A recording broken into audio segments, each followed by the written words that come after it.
Yeah, right, there we go, we're live. Right. Very natural position. Oh, you're fine here. I'm just getting my chat up, guys. Right, so there won't be anyone watching yet. There'll be someone watching in a minute, though. Ah, come on. Wow. Ah, here we go. We are. Yeah, we're on. We've been on for about 30 seconds. To see yourself. You can see yourself if you want. Right, I'm just waiting for some people in the chat. How many do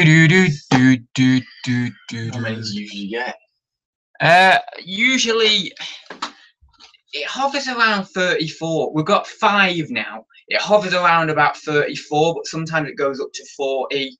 Other times it's a bit less. But I normally get about 20 dedicated people who watch. Like Chrissy Bears in the chat. I normally get like 20 dedicated people. Yeah. So this is Thursday Talks. Today is the topic of motivation. I know I've talked about motivation to death, but I thought since Daniel's here, it's a good topic to connect us all together, because Daniel can talk about academic motivation and what motivates you academically, and also we can talk about motivation in a more reselling term or practical term, that sort of way. We've got Southwest Sellers in there, which is Gary, hi Ads, mystery guest and chat. Andrew, hi everyone, and Chelsea, who is Alan, I believe, so hi. And we've got all the way from America, we've got Lonnie in there, and new viewer who did, you're not a new viewer, Lonnie, who did, this is Daniel, my friend. Oh God, how long have we been friends now? I was thinking about that the other week, like 15 years, 15, 16 years, like crazy. Ridiculous. Because I was like 5, I think, so 6, yeah. 5 or 6. So yeah, 7 or 8. Yeah. Yeah, so we've got a few people in the chat. We've got 12 people watching now. That's cool. So yeah, drop your questions in the chat for, around the topic of motivation. So I wanted to start off by asking you, how do you motivate yourself in times of maybe stress or times of where you need to get motivated? How do you motivate yourself? It's a good question. Most of the time it's usually through my competitive nature. Yeah, I'm quite a competitive person. So I always set myself challenges. And so I'm almost competing against myself sometimes. And I can set the bar for myself quite high.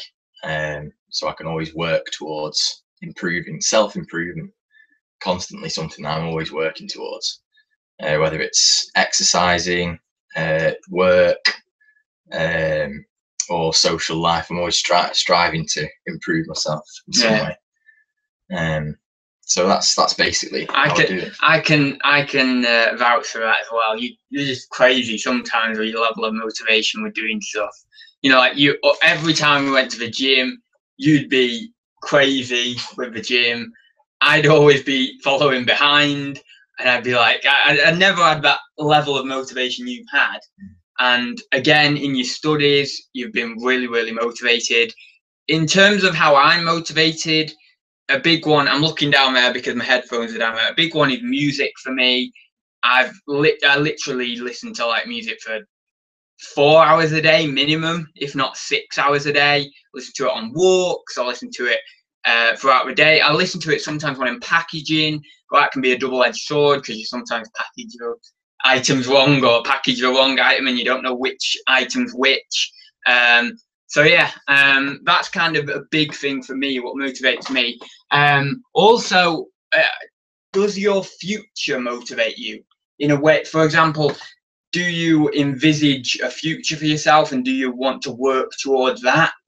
Is that a motivator for you? Definitely, yeah. I think you've got to imagine where you want to be, and it's always got to be an improvement on where you are now. Yeah. So if you can think about a target, you want to reach it. And I always pushing you, aren't I? I'm always thinking, I'm always saying to you, what's the next step? Yeah. So don't be satisfied with where you are now. Yeah. Where do you want to be next? Yeah. You're always thinking about that. And I am too. I wouldn't mind going into business one day myself. I mean, I'm an academic. I'm at university at the moment, but I'm always thinking about ideas. Yeah. And I'll always come to you if I need help. I've got a good idea, right? I thought of yesterday. I've not told anyone because it's a great idea, and it could involve you. And we could do really well when we're a bit older with it. But I'm not going to talk about it in here, because if I talk about it in here, some bloody Joe Blogs will come along and go, oh yeah, I'm going to have that idea. Go, you know, run with it. And then, yeah, I know. So I'm not going to talk about it in here, but yeah. Right then, we've got Lonnie says future as in time travel or something. He said, no, they know all too well. Last week I did about a 20-minute rant on Doctor Who, and I probably lost about 10 people, like 10 viewers. Barking up the wrong tree. No. We're not doing that, don't worry. I'll refrain myself, or what's the word? Restrain myself even. Right, I'm just going quickly up the chat. We've got 13 people watching. We're a little low today. I thought we'd be more than this. We're usually more than this. Maybe it'll need about 10 minutes, I think, for people to get on. Neil is in the chat. Someone's joined, Neil. So do you want to do some orders going out? Because I thought this would be, I don't normally do orders going out, but I thought that'd be interesting to do. So since also I've got one of my biggest packages I've ever had as well. I mean, it's not that big, but I don't generally deal with a lot of big items, but that's pretty big for me. So grab that big one, Danny, if you can. Just shove it in the. Expecting to be heavier. No, it isn't heavier. So yeah, I'll just check. I'll just click onto this. Oh, sorry, not very organised. It's such a small area to work with. So if you hold it up a bit more. So this one, okay, you can hold it down now. You're all right. So that one is a fishing box. It's a Shakespeare fishing box. It's a plastic fishing box. I struggled to wrap that one. The area I work in for packaging is very, very small, and basically there was this. I got this massive box and I cut it so that then I could basically have one long sheet of cardboard rather than an actual box, so that it wouldn't fit in the box. Then I put that on the work area, and I was trying to put this big box on it, and I was struggling like hell. But yeah, that was pretty challenging to wrap, but I'm glad I did it. And that I got $29.99 for, plus I believe £8 shipping with Hermes. Hopefully it'll come in the the $7.99 bracket with Hermes. It should do, because it is light. So yeah, I was happy with that, and I actually got that in that £30 plus commission or £35 plus commission fishing job lot that I got ages back. And yeah, I looked it up on eBay. I thought, right, I could sell the box as well. Looked up on eBay, and yeah, it seems to be going for like 20-30 quid. Took about a week to go. I really slacked with listing some of that fishing stuff, but yeah, I managed to get that on, and that went. What? Show that one there. Yeah, that's a cool one. Yeah, they are. Well, a couple of them are more heavier. But do you want to guess what's in that? Just bubble wrap. No, not just bubble wrap. No, I'm not going to send something out with just bubble wrap. Oh, we've got 18 people watching now. Flip back into the chat. We've got Adam Kelsey in there. Hi guys. And Southwest Seller says paradigm shift. Discuss. No, we're not doing that. We're not doing any crazy stuff today. See, the good thing about my audience is they all know how crazy I am. That is. Paradigm shift. I don't know. No, it's okay. No. I would have to think about that a bit for myself actually, but no, it's not a dead animal, Gary. It is. Do you remember that Pepsi money box I got? Or like, it's a big plastic Pepsi Cola can, and it was made out of plastic, and it was a money box essentially, massive tall one. And I got it for £5, and that went for 20 quid plus shipping, so I was happy with that. So one of the others, random one, that one, yeah. Go for this. Samsung. So this is labelled up already, actually. Samsonite. I do label all my items with sticky notes. I said that before. The two big items I've not labelled with sticky notes because I just remember what they are. So yeah, that was a Samsonite bag. I said on the haul video not long ago that I'd probably be expecting about 20-25 quid, something like that, maybe a bit more. I actually just decided to whack it on auction. I paid £2 for it. Whacked it on a £10 plus postage start auction, and it went up to like 14 quid. So I was happy with that because it's a really quick turnaround, and it's not sat there waiting on Bite Now for 20-25 quid forever, So yeah, I was happy with that one. Also, a big thing to say as well, yesterday was a really, really good day for me. Between eBay and Amazon, I did 351, which is crazy for August. Like, I don't even know how it happened. It's been really slow. Like, you know, most of August has been really slow so far. I mean, I've just been able to hit my £100 target each day. I think I've not hit it on about 2 days. But yeah, I mean, yesterday just blew it out of the water, really. Right, we'll do another couple and then we'll leave it at that. I think there is only another couple, actually.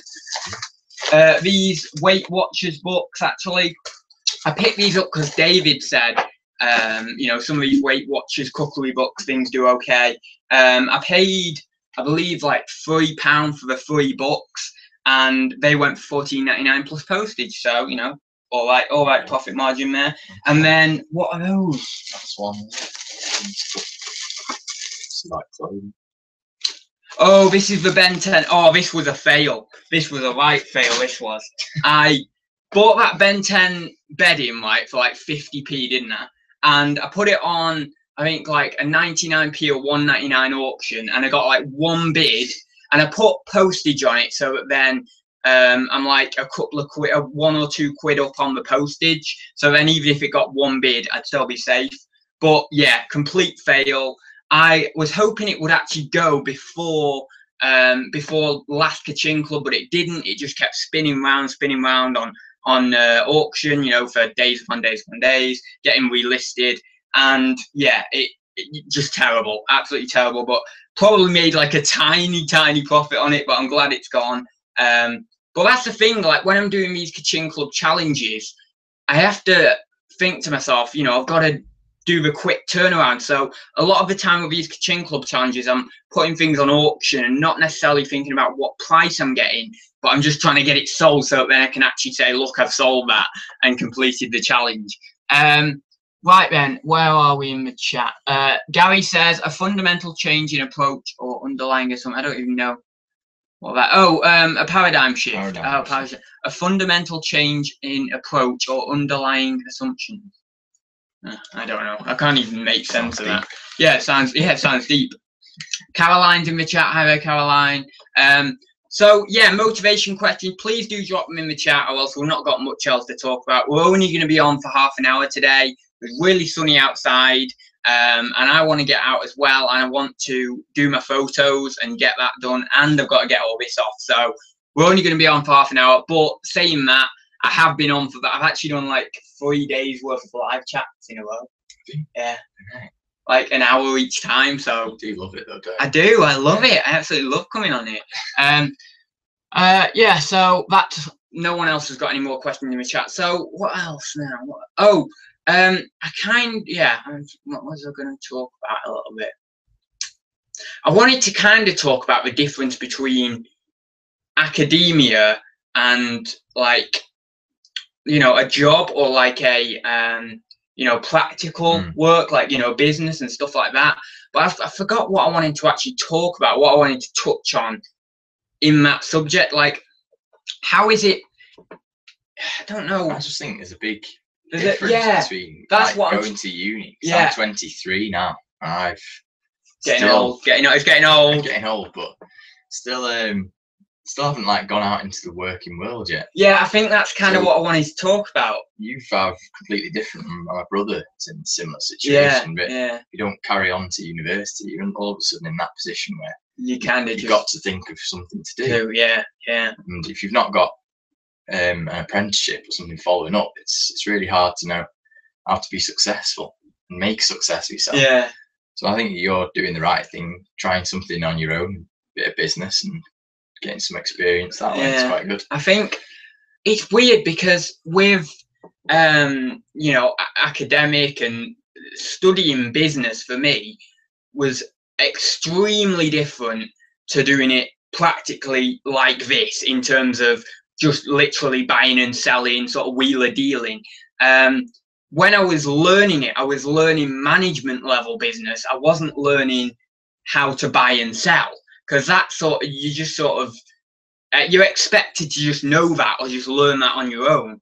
But what I would absolutely love is there to be a school set up specifically for reselling, or for, you know, like, you know, sole trader businesses, you know, nitty gritty buying and selling business. Because all these university courses that you do on business, it's management level, or it's, they don't seem to teach you anything about just the nitty gritty business, the, you know, as I say, the buying and selling. It's like all these fancy words and theorists, and, you know, like what you do, I suppose, a little bit as well.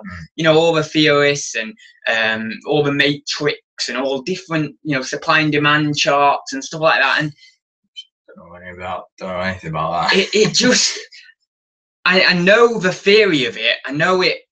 I mean, I've probably forgot a lot of it, but I've applied very little of that to my practical business. The only thing I would say that I've applied definitely is my accounting. I mean, you know, the basic numbers, spreadsheets, things like that, I've applied directly to my reselling, because that's what I do. You know, I do my accounting. So I've applied that directly, but everything else, all this technical knowledge, all this, you know, all these theorists and things like that, I've not applied, because I'm not at that management level that needs that.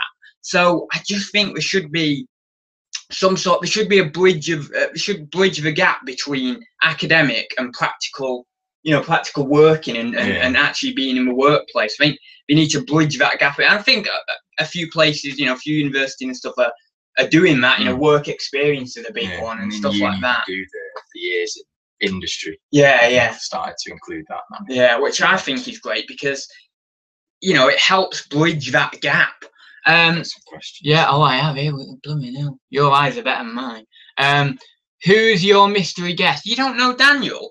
I thought everyone knows you. No, I only made like one appearance. Yeah, I know, but it's terrible. Am I? Adam Kelsey, is the reseller school one of your... No, it isn't, but it might be one of my secret plans in the future if someone doesn't bloody do it. It's like, I've got all these ideas. Why does no one in the world think about this and just do it? I mean, it's not... Okay, it is hard. I mean, you're going to need, like...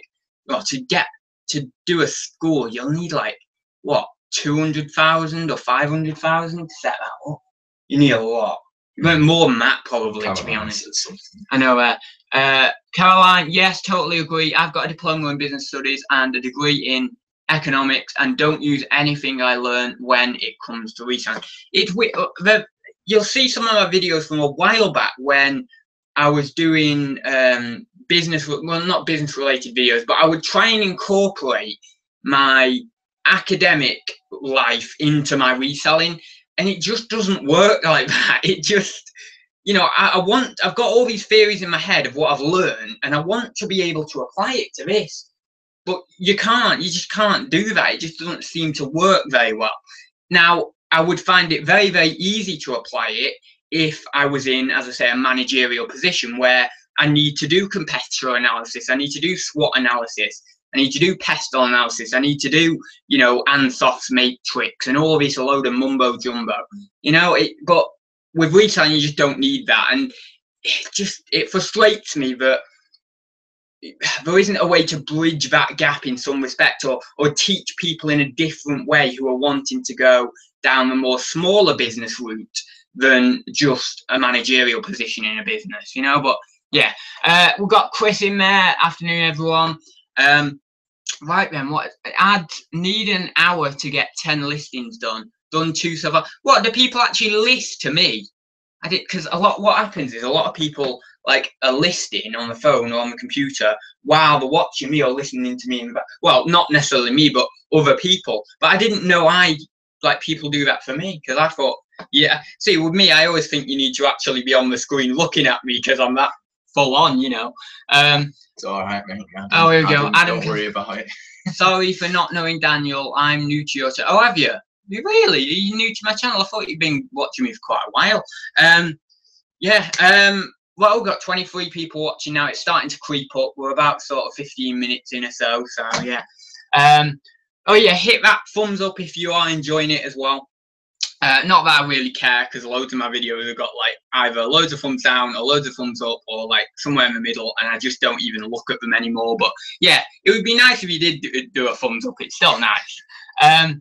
Southwest Sellers, yes, ads, listing and watching have 2 screens, or 2. You have 2 screens or 2 tabs. That's cool. I've always wanted two screens. Yeah, I know. I've always wanted one next to You know each what other. I've always wanted? One of those like 4-screen things. Oh yeah. That would be so cool. I've seen them about at uni. It's so cool. Oh yeah. Someone sat there doing all sorts of different things. I know, you're like, surely you can't do all that. No, I know, but you'd have to have like 4 mouses or 4 keypads. Well, the mouse moves from screen to screen. Oh no! How do you even? That would. It sends me off. Like when my mouse goes into a corner of the screen, I can't find it. So how would like that logistically work? I'd be like, where's my mouse gone now? Yes. Oh my God! Loads of people are listening to me. Alan's listing, Neil's listing, Southwest Sellers Gary is listing. Wow, crazy. Chris is just having lunch actually at the moment. What's the theme? It's a boring, dull topic that gets mentioned again and again and again, which is motivation. But I wanted to try and find something that would, you know, link me and Daniel and you guys together so we could all join in. Because if I did something completely reseller related, like eBay fee changes or something like that, Daniel would not be able to join in really. So it'd just be me talking randomly. But at least with the motivation topic, you can sort of join in.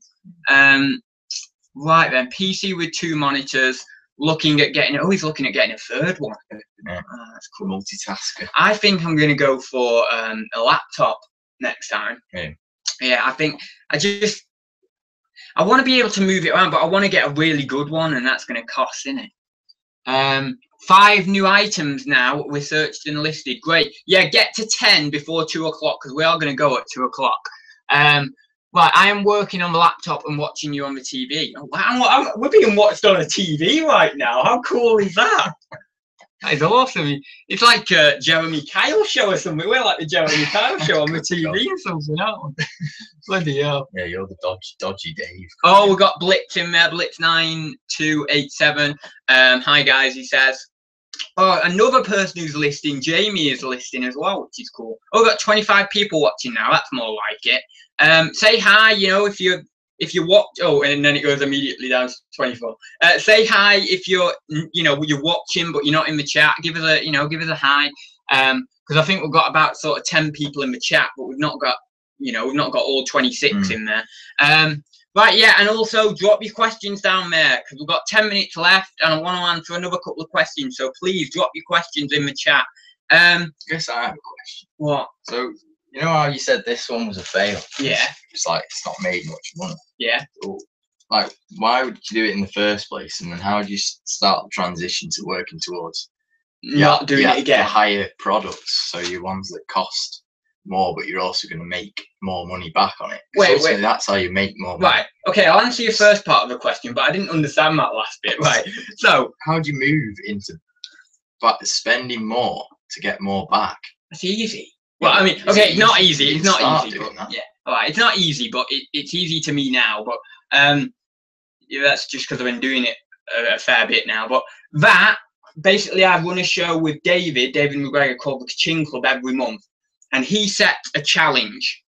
And last month's challenge was for me to diversify and buy something that I haven't already sold, right? So then you're expanding your knowledge. And last month's challenge was bedding, specifically bedding. So I had to then scramble around and try and buy some bedding. And I didn't find any till the last week of the challenge. And I got that for 50p from a boot sale. And I thought, right, if I don't make any money on it, I don't mind because I want to say that I've done the challenge. So that was that. Now, ordinarily, I wouldn't make a fail. Like, I mean, sometimes, yeah, okay, maybe even once, twice a week, I would make a fail. But I'd always get a bit more money back than that. I'd always be able to make a bit more profit than I did on that. That's pretty much break even. That's getting close to break even. But in terms of your second part of your question, that's literally just experience. Like people in the chat will say now it's about just over time you pick up knowledge on more and more products, and then you see I'm in a lot of Facebook groups and I obviously see people sharing like different products, and then you think, oh, that's worth, like, for example, I don't know, I'm trying to think of something that you will know so that then I can sort of teach you the value of it. So, you know, because I can't just say any random item that you don't know. But let's say a PS2, right? I didn't know anything about video game values before I started this, right? Completely ignorant to it. Then about 12 months, 18 months ago, I started branching off into video games with a real good success, and I still do well with video games. And I saw, you know, on people's sales reports on the Facebook groups, because people post the sales for you to see.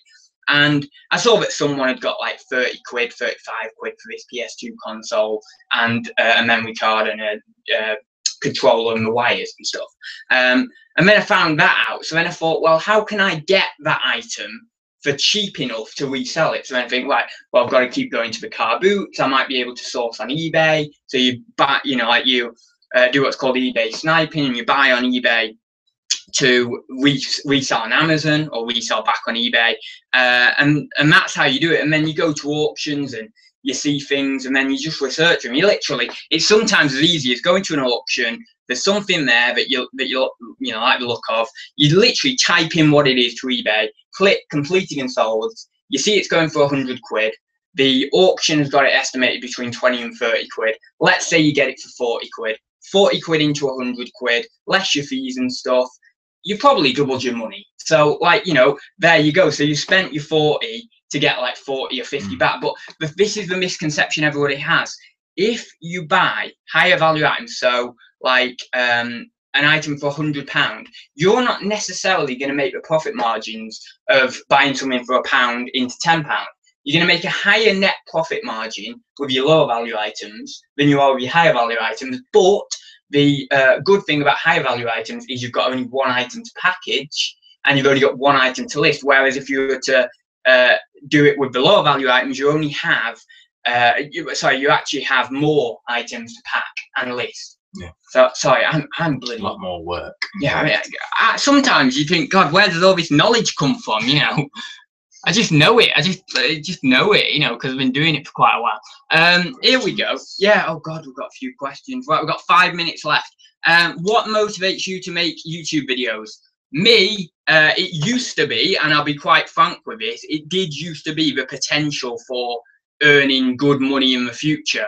And I was always looking at my subscribers. I was always looking at how, you know, how my AdSense was performing, stuff like that.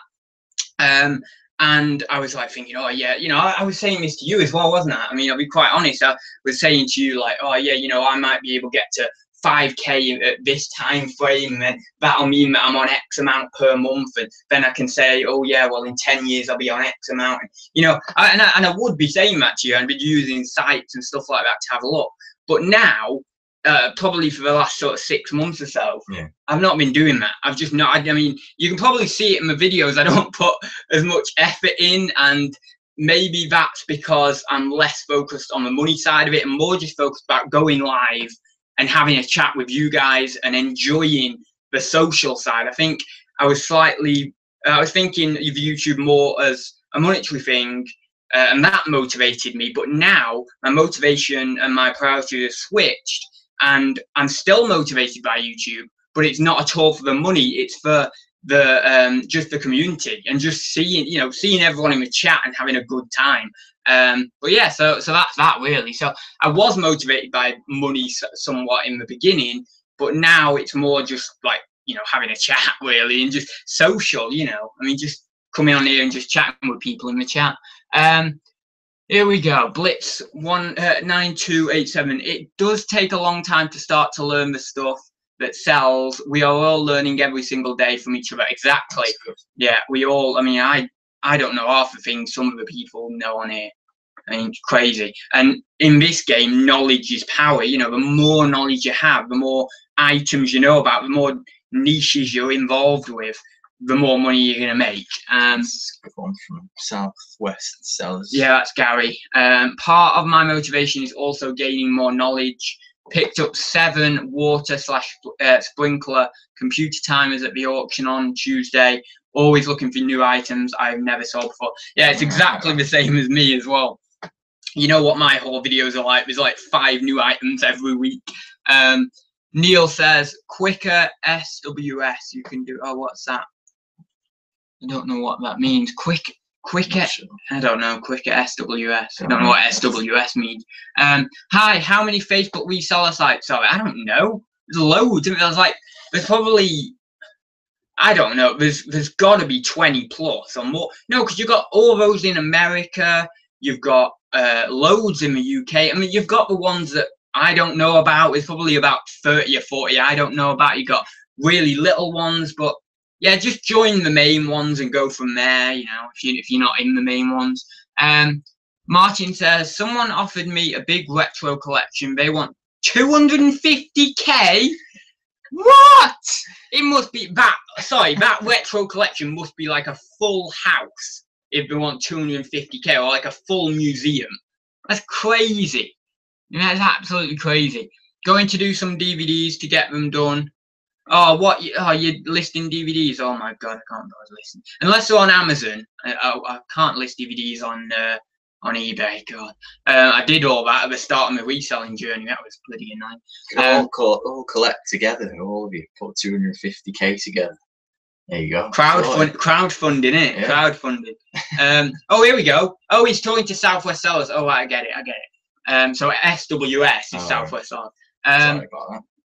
Then we can just blame Nick if we get a fail. I think everyone just blames Nick. You know, when we get a fail, it's funny. It's quite funny actually. Peter says, "How many DVDs games do you think you buy a week on average to resell?" Oh God, I don't know.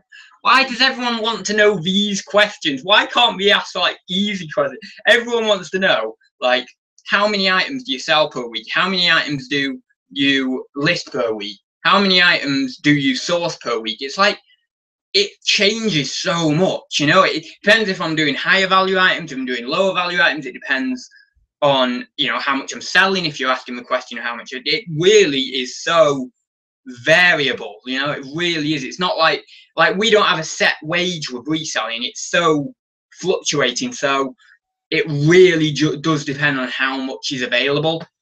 But let's just say, if it's a big buying week for video games, it could be hundreds. If it's a, you know, a very, very quiet week, it might only be like 30 games, 40 games. You know, like this week, I got a few video games in. I got a couple of consoles. I've not really been sniping much. And I got about 20 DVD box sets and things like that in. So it was like below 50 on the Amazon side of things. But yeah, it's so variable, so variable. Right then. Okay, I'd done it. 10 done. They were box sets. All right, and we've just hit 2 o'clock. So we'll get, if there's one more question, we'll take one more and then we'll go. Do you redox shoes when you sell them? Buy boxes, redox. I.e. buy boxes to put them in to post. Yeah, when I've heard people talk about they just like they do a bit of bubble wrap around shoes, like bubble wrap them together nice and tightly and then poly bag them a couple of times. But I like the box, I have to say. And I don't really sell shoes, to be honest. I don't know what I'm doing with shoes. It's probably one of the niches that I've not actually branched out into yet. But I have sold a few, and I do like to put them in shoe boxes when I get them, or just small boxes that they'll actually fit in. Rebox. He means Reeboks, not Redox. I thought, what? Redox? That sounds a bit odd. Thought it was some eBay lingo. I know, yeah. I was like, what? Redox? I was thinking that, but I thought, why don't I know about it? Smash that like button, Gary says. Yeah, that would be appreciated. Thinks he's got gold. I don't know. Oh, Radox, does someone mean? No, Reeboks. He meant Reeboks, didn't he? Yeah. Someone said Radox. I was thinking, funnily enough, that might be it. Right then, we'll leave it there, guys. If you did like seeing Daniel, please do drop a comment down below, because I can get more guests on in the future. And yeah, any final words from you? No, just keep cracking on. Yeah, keep reselling. Yeah, keep reselling. People are getting ahead of you, lads. I know. I need to get my photos done. Right. I'll see you all very soon, and I might even see you sooner than you think. So yeah, see you very soon, guys.